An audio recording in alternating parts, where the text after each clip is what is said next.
All right, guys, here's our layout, finally. I have our range, and these, let's see, how do I explain this?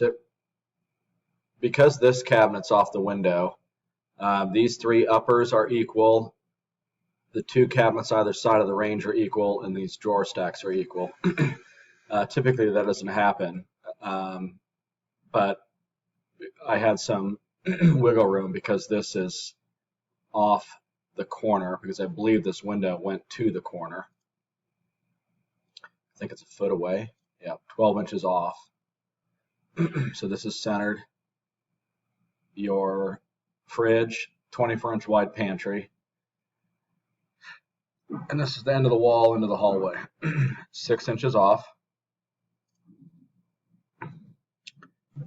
Looking at the face of the island, which is where the sink will be. The sink centered.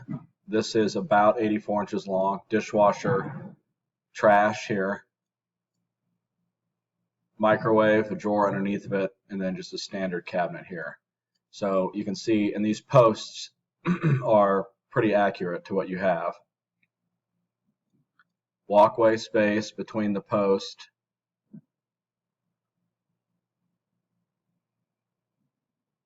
It's about 3 feet, 34 inches.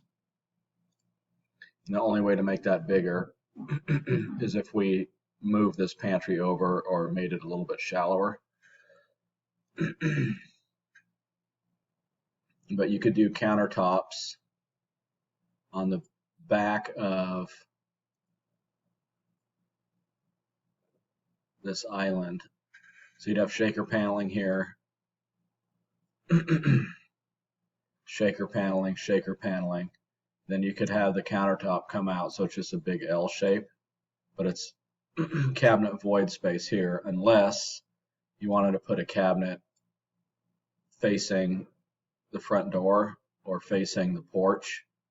It would just be modified to go around this post, but that would provide support for that counter.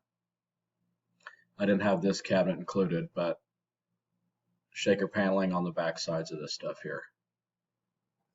So this is where we landed. Lazy Susan. This is a new window. Drawer stack.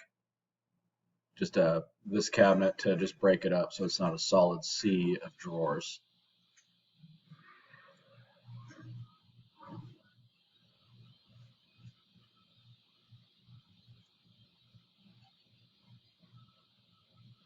All right, let me know what you think.